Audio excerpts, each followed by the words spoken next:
我叫肖念念，从小到大5个哥哥都特别宠爱我，生怕我哪里磕了碰了。我们父母是有名上市公司的董事，名下也有公司，所以家境非常富裕。父母因为我是女孩，所以并不喜欢我，但好在我有5个哥哥，都是个顶哥的大帅哥。他们将我视若珍宝，捧在手里怕掉，含在口里怕化。我都以为是他们对我的爱。我前2年因为一次意外车祸，下半身全部瘫痪，只能靠着2只手拨动自动轮椅行走。当轮椅移动至3哥萧然房间，我听到里面有几个熟悉的声音，似乎是5个哥哥。我凑近，将耳朵贴着门，只听见把它做成娃娃，我那有防腐化妆裙子。听到后，我瞳孔紧缩，连忙捂住嘴巴，试图不让自己发出声音。下一秒，不知3哥萧谦何时站在我身后，鬼笑地凑在我耳边，在听什么呀，妹妹？我吓得大叫啊！糟糕，被发现了。于是门开了，4个哥哥都在里面。从他们身影后面，我看见了几个特别逼真的娃娃，就好像真的人做的一样。我以前还以为是逼真的娃娃而已，现在看来好像真的是活人做的，太可怕了。大哥阴森地垮着脸站在门口，冷冷道：念，你怎么出来了？平时我要去哪，大哥萧玉都是随时跟着，难不成是怕我跑了？我慌慌张张，没有，我就是觉得无聊，出来透透气。一个高挑漂亮的女子从房间内走来，其实她是我3哥，因为她绝美的面容，在自己认知中认为自己是女性，热爱打扮自己。小念，不看这些熬，以后我专门给你准备更漂亮的。她笑得格外美丽夺目。我开始冒冷汗，想起自己被做成娃娃，穿着那些衣服，便毛骨悚然。不用，3哥。我拨弄着轮椅，试图让轮椅往后退，离开这里。可是不论我怎么拽那个摇杆，轮椅都不挪动半分，难道是出故障了？4哥萧琪拿着遥控器指着我轮椅，眼神淡定从容，似乎都在他掌控之内。他一步一步靠近我，我慌了，疯狂地挪动身体，可是下半身瘫痪的我怎么可能起得来？你干了什么？我一脸不可置信地望向萧琪，他面容冷静，看不出任何波澜，缓缓道：轮椅是我医院的，遥控是防止患者乱跑。你也是患者？没错，萧琪是一名解剖医生，年纪轻轻就是博士后了。如果真要将我做成娃娃，解剖我应该是他的强项。我送你回房吧，念念。大哥握住轮椅的把手，4哥这才放心地松开按钮。一个人随时守着，一个随时控制着轮椅，还真怕我跑了呀。可是我下半身瘫痪啊。5哥萧4摘下眼镜放在兜里，抓住大哥的胳膊，让大哥停下。他房间我还没打扫，等我一会儿。不留下证据唯一方法便是消除痕迹，作为律师的萧4应该最知道这一点。于是大哥没有去房间，而是将我送到客厅。父母回来了，我如同看到救星一般，希望他们能够将我带走。我刚想张口，被父亲的话堵了回去，这副鬼样子，还不如死了算了。难道他们都想我死是吗？那为什么要生下我呢？在我记忆里，我5个哥哥都是生怕我跌倒受伤，难道就是为了将我做成娃娃，一个洁白无瑕的娃娃？想来他们确实都有些变态，一个暴力，一个冷血，一个怪癖，一个理智，一个高智商，都不像正常人。偏偏我这么一个正常的人，为什么要这么对我？我眼眶湿润，不由得委屈起来。大哥眼神有些波动，眉头紧皱。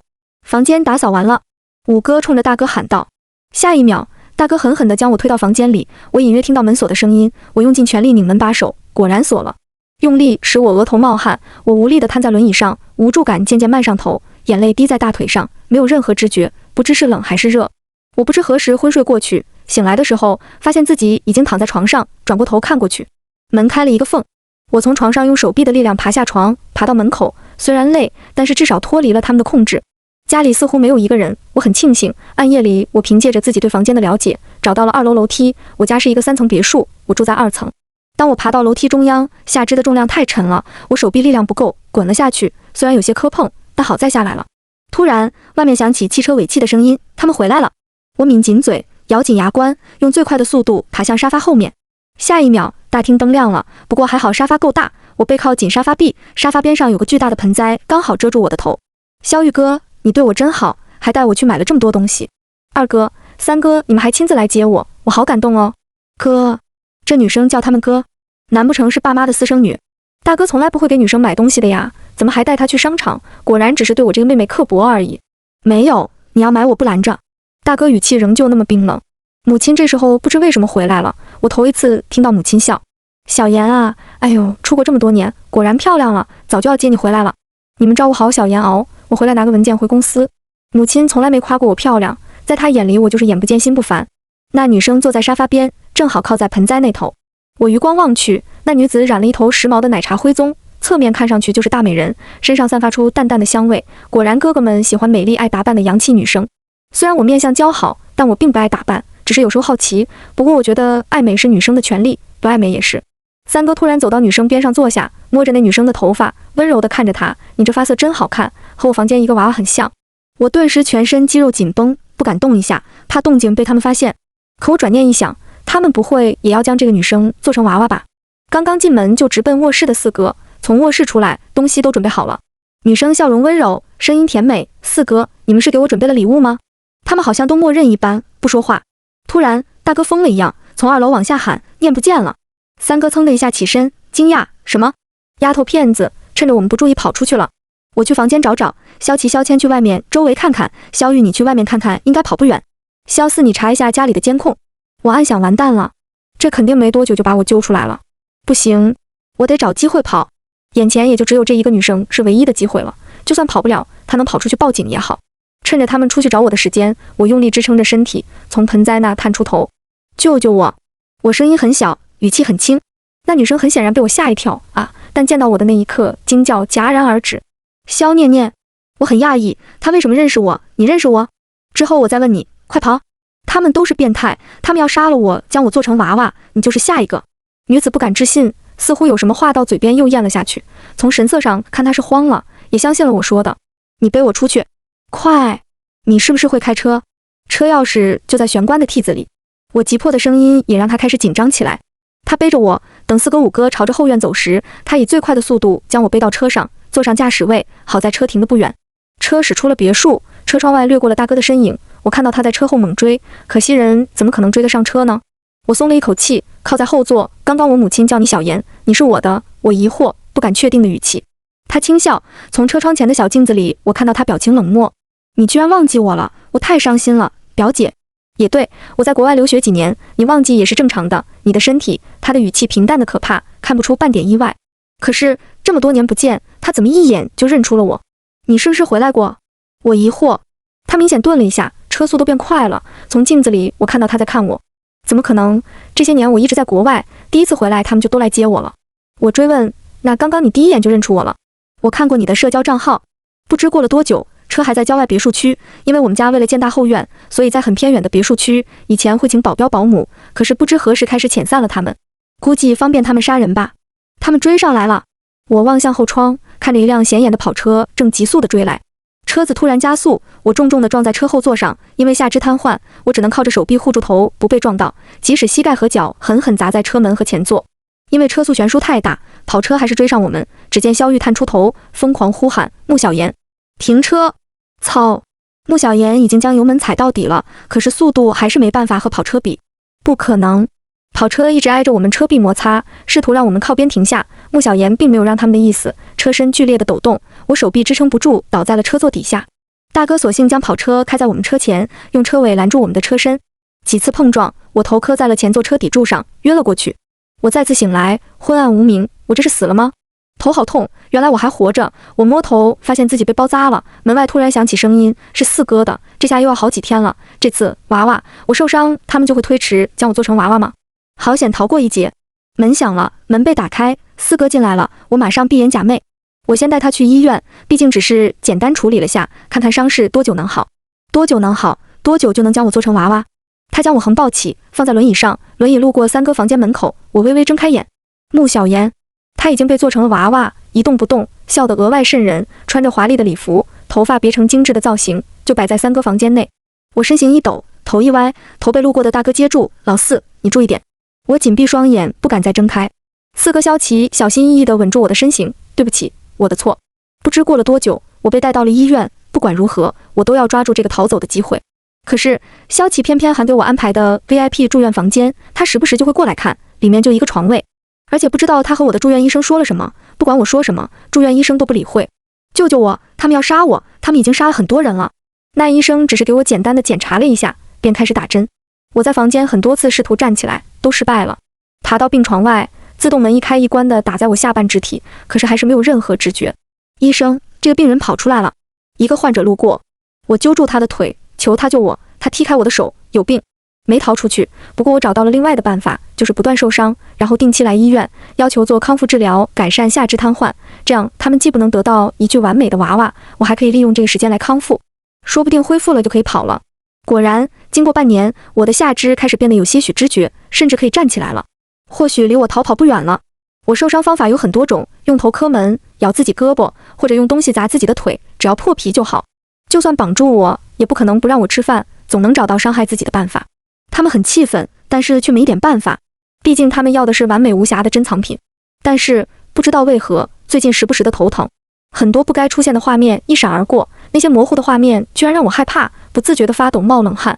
那是什么？我越是想，头越痛。念念，想不起来就不要想了。三哥一把扶住我的胳膊，我腿发软，靠在他身侧。到底是什么？他们做了什么？一定要我忘记？是怕我将他们所有恶行都公之于众吗？我一定要想起来，隐隐约约想起穆小言在我昏迷前说的一句话，对不对？求求你，他为什么要对我对不起？难道他之前做过什么？我打开医院的电视，调了几个频道，停在了一个新闻频道。前年，23岁女子肖念念被逼跳楼，导致下半身瘫痪，现涉案人员已被捕。看着熟悉的照片，这不是我吗？熟悉事情，让我脑海中模糊的画面逐渐清晰起来。穆小言和几个男人将我带到一个房间，逼迫我脱衣服，我不听便开始打我，粗鲁地撕碎我的衣服，甚至几个人拿着手机对着我。我求他们，不停哭喊挣扎，可是最后只能紧紧地蜷缩在角落哭泣。穆小言过来踩在我身上，不屑道：“被5个哥哥宠出来也就这样嘛，没意思。把这个吃了，我就放了你。”他拿着一个药丸，我知道这不是什么好东西，我死也没松口，任由他们羞辱打我。那几个男生里有曾经被我拒绝过的，他们想强奸我，我找准时机从窗户跳了下去。我没死，只是下半身瘫痪了。原来几年前穆小言就回来过，通过社交账号我和他成为了朋友，他好意私下邀请我去玩，在我饮料里下药，我当时正把他当作我朋友，实际上他是我亲舅舅的女儿。父母很久以前就不相爱了，甚至恨透了对方，因为公司原因才被迫维持婚姻。我不仅是女生，还流着他们2个人的血液，他们向来重男轻女，便将仇恨记在我身上。母亲对我和对穆小言态度截然不同。记忆满满涌现，我蜷缩在病床上，哭得上气不接下气，胸口好像堵着什么东西，好疼好疼。所有画面变成刀片，再次扎入心脏。我终于明白三哥为何不让我想起来了，因为我被抢救过来后，得知自己下肢瘫痪，每天都在寻死，换着不同的法子求死，每次都被哥哥们拦下了。我第一次见到大哥哭，他强健有力的胳膊和双手却小心翼翼捧着我的手，念：“你别怕，大哥在，不许丢下我们，听见没？”他哽咽着，一向理智的四哥疯狂朝着病房外狂吼：“你们怎么连一个病人都看不住？”靠！趴在病床边的三哥听到动静醒来，念念，你醒了。他漂亮的脸蛋第一次没化妆，顶着2个大黑眼圈，眼里布满红血丝。滴滴，5哥电话响起，他起身顺手将门带上，但是声音仍旧大到能够穿透房门。你们是干什么吃的？这点证据找不到，我要他们判死刑，判不了就给我找出能判的证据。5哥律师事务所都是尖端人才，也有很多搜证的人脉，这是每个案件的关键，也是胜诉的关键。似乎他想要那些伤害我的人都去死。回忆再次撞击我，我想起了肖玉大哥，职业拳击手，他总是一副冰冷冷的样子，只有在我面前才会偶尔露出笑意。记得我在大学被人霸凌，喊了一群混混堵我，肖玉一人徒手将10几名混混打趴在地，冷眼呵斥，谁敢碰他？不知为什么，有大哥在我总觉得很有安全感，但他的冰冷又让我感到害怕。在家，我无聊便会去二哥的宠物室观光，趁他不注意的时候便会放走几只动物，他从未责怪过我。二哥肖谦古灵精怪，学的宠物学，最爱养一些冷血动物，可对我却很温柔。念念，这些都抵不过你一个。虽然说起来很瘆人。三哥萧然生得很漂亮，是穿搭博主，从小就爱穿女装，但是嘴很毒。你一个女孩子怎么不爱美呢？本来就没我好看。他摆弄着自己的长发，一副傲慢的样子。拿去吧，我不要的裙子。我每次都哭笑不得，不过他买的衣服确实好看。四哥消极理智的可怕，学的生物解剖，跳级14岁就上了大学，现在20几岁就已经是医学博士。每次说什么他都会当真，蠢死。医学上判断死亡的标准是脑死亡，蠢不会导致脑死亡，只是白痴的表现，精神发育重度不全，患者智力低下，动作迟钝，语言不健全。有次和同学吵架，我四哥来接我，直接被他一顿医学输出，所以吵架千万别叫他，会丢脸的。五哥肖四学的律师，比我大一点，我以为我成绩已经很厉害了，每次都全班第一，他倒好全校区第一，偏偏我和他还是一个学校，我追不上啊。哥，你能不能让我一下？就因为我一句话，让他在学校第一次跌下神坛，分数正好在我后面一名，只少0.5分，好家伙，赤裸裸的羞辱。哥，你怎么踩得这么准？他推了推眼镜，淡淡道，算得出。我愣住了，全校第2名也因为第一次超越肖四疯了。我每次想要什么，我都会祈求父母满足。爸妈，我想要一个书桌，因为我房间空荡荡的，只有张床。求你们了！几岁的我哭红了眼，可他们却根本没看一眼。我躲在被子里哭了很久，也不知道多久睡着的。在我3岁以前都是奶娘带的，奶娘被带走的时候，我扯着她衣服拖了一路，父母一把将我甩开，从此我就一个人睡。第二天醒来，我发现我房间不知何时多了一个小桌子，我才想起昨天我向父母祈求的时候，二哥从房间探出了个小脑袋，似乎看到了。虽然有钱，父母却从来没给我买过一件新衣服，都是穿的旧衣服，所以小时候大多都是男装。上学还是因为我缠着五哥萧轩一起上小学，偷偷藏在他们教室后面，被老师发现，父母才给办的入学。每个孩子都有受教育的权利，你们做家长的怎么能把孩子关家里？我漂亮的脸蛋和聪明的小脑袋深得老师喜欢，成绩总是名列前茅，可家长会他们从来没来过。但总是在家长会开始的前一刻，一辆帅气的摩托在校门口停下，大哥从摩托车上下来，帅气硬朗的面容一下成为我女同学们的暗恋对象。我笑嘻嘻地朝他招招手，大哥，这边。他面无表情，整个过程中没和我说一句话，总是那么冷言寡语的，直奔我的位置坐下，头盔一放，抱胸闭目养神。老师拿他一点办法没有。初次入大学，我虽然没有三哥好看，但也是万里挑一，受到不少追求者的青睐，收到各种礼物和表白，我都不以为意，因为他们的爱放在我那几个哥哥里都不值一提。不喜欢归不喜欢，我都礼貌拒绝。可这些在某些女生眼里就是炫耀，她们极恨，开始孤立我，到处传黄谣。江倩甚至当众给了我一巴掌，你不就是仗着自己好看，到处勾引男人，自己5个哥哥怕不是也？我捂着脸，狠狠道，闭嘴。他们诋毁我可以，但是诋毁我哥不行。回家后，他们看到我脸上的巴掌印，纷纷围住我，问我怎么回事。我不想让他们操心，于是我决定不说。第二天，我看见江倩肿着两边脸来学校，我问其他同学，他们都不说。后来谣言不知为何不攻自破，传我黄谣的人都受了学校处分，同学也开始对我友善。我跑回家质问5个哥哥。最后只有二哥心软告诉了我，你大哥把江倩父亲给打了，说他叫女无芳，要是不教育就丢给其他人教育。你三哥发微博说你被造谣了，然后人肉出来那几个学生，最后学校出面了。你4哥不知道从哪知道校长孙子得病了，急需床位，你也知道你4哥医院床位是最抢手的。你5哥的一个客户帮他找出了打你的人的录像，律师函都发到江倩家里了。二哥萧谦把玩着手里的毒蛇，惨白的脸，笑起来却怪异的好看。对了，我送给江倩的礼物应该明天就到了。他眼神带着玩味，小白鼠可是他那些冷血动物的食物，所以都是买的活的。但他偶尔想看血腥刺激的，就会亲自动手杀小白鼠，我自己看着都后怕。他还会贴心的捂住我眼睛，乖，这不是你能看的。哥，你们够了，我自己可以照顾好自己。我总是会在他们面前耍性子，但在父母面前却小心翼翼。父母难得几天才回家一次，本在门口和二哥胡闹，见到父母严肃地坐在客厅，我们的笑声戛然而止。我小步走过去，小心翼翼道，爸妈，我给你们泡杯茶。父亲眉头一皱，怒言，不需要，滚回房间，看见你就烦。转头望向萧谦，却换了神色，变得更像一个父亲。萧谦，最近学习怎么样？钱还够不够？萧谦却敷衍道，还行吧。不要成天和那些冷血动物搞在一起，化妆品对青春期女生有着致命的诱惑。于是我偷偷进了母亲的房间，打开了口红涂了一下，觉得特别有趣。但是这一幕却被站在门口的母亲看见，一把将我拖出了门口。这么小就学会偷东西，我哭得上气不接下气，解释道，不是，我只是想看看。眼看一巴掌就要落在我脸上，大哥冲到我前面，巴掌落在了他身上。第一次见到大哥被打，从小到大他都是打别人的份，母亲也从未对他动过手。他桀骜的眼神里似乎不觉得这是被打了，反而很庆幸被打的是自己，而不是我。念，你没事吧？我一下扑入了他怀里，委屈的嚎啕大哭。母亲拿他没一点办法，这件事便不了了之。第二天，三哥敲了敲我的门，送了我化妆大礼包，还有他精挑细选的衣服，一看就知道很昂贵。后来才知道，这是他做博主以来第一笔收入，自从步入社会，他就没拿过家里1分钱。之前三哥房间的娃娃，我现在认得了，就是我被害当晚的几个人，1女5男，其中一个便是穆小言。自那一次坠楼，我短暂性失忆了，后来因为自杀撞到头部，又选择性的忘记了很多事，所以停止了自杀的行为。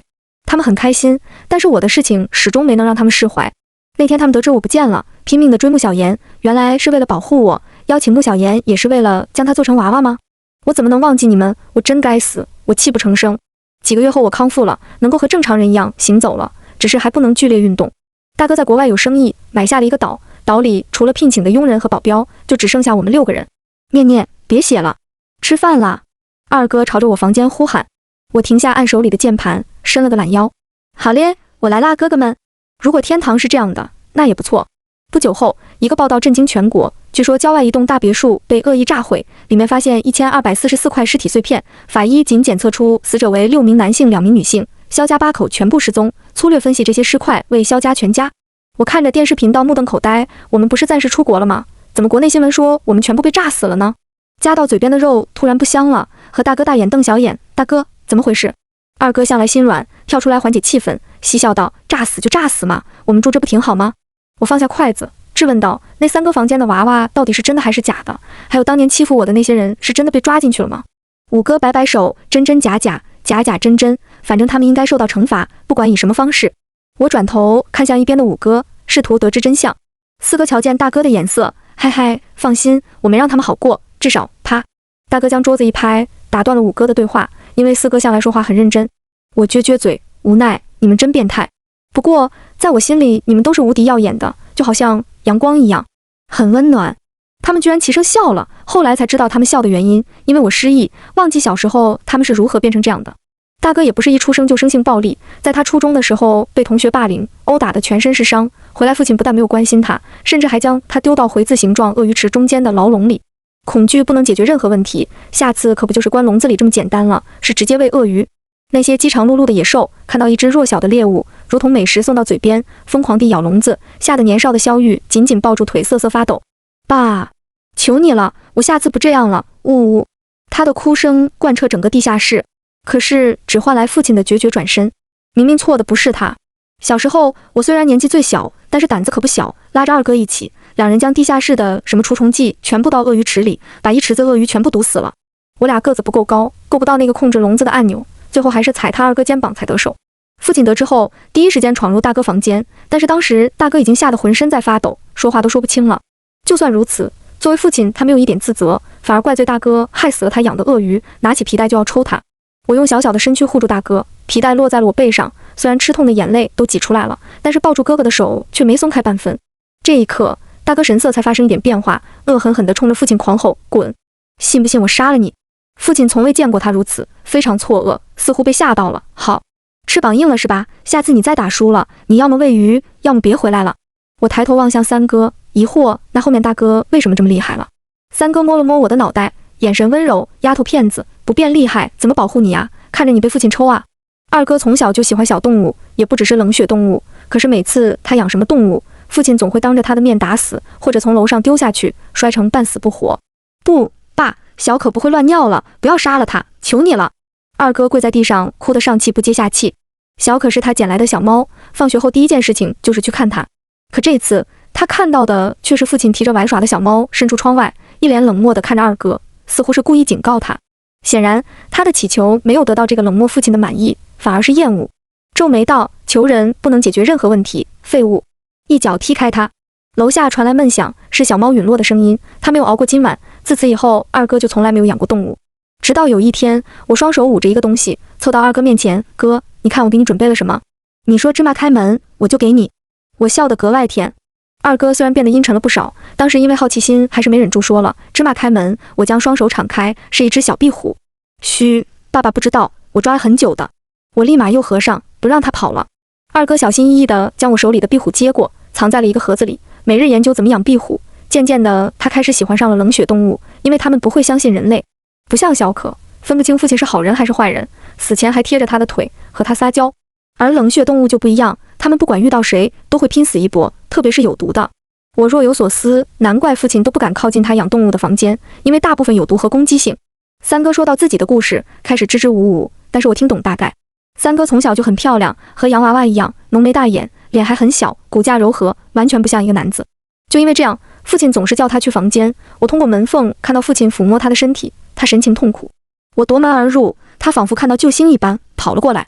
父亲一脸烦躁，因为我的打断，干什么？肖念念，你房间不在这，滚回去。好，我牵着三哥就往房间跑。之后我将这件事告诉了大哥，大哥当时已经大3了，同时也是跆拳道黑带、柔道满级、格斗高手，年纪轻轻便是国外黑色产业的一大人物。他把父亲揍了一顿，连带父亲的保镖，就连请来的黑道大哥也是他的手下败将。你是国外的黑玉大哥？抱歉，这单我干不了。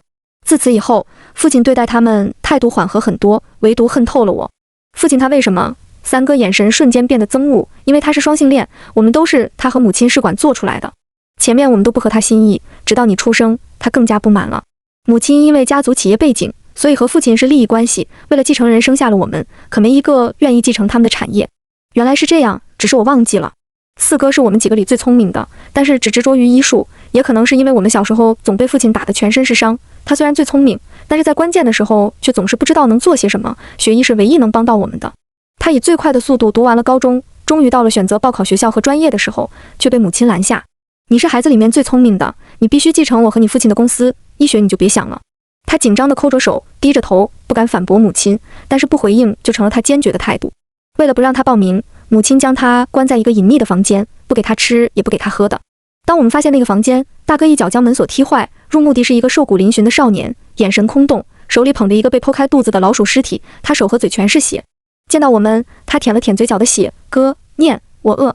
大哥将他抱起，冲到医院急诊，医生，他已经快1个月没吃东西，除了老鼠。